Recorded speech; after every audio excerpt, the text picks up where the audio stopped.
Stop, stop, stop. It's not that kind of video. How many impact drivers do you need? I need as many as it takes. Let's find out why.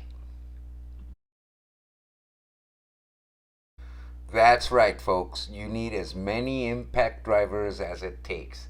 From a 12 volt to a right angle to a regular 18 volt to the surge, which is if you want to do a quiet job, if you got to do small fasteners, and of course the king of the hill, top of the line, Gen 3 super duper impact driver. That's right, I need 5 or as many as I can get my hands on, because I love my impact drivers.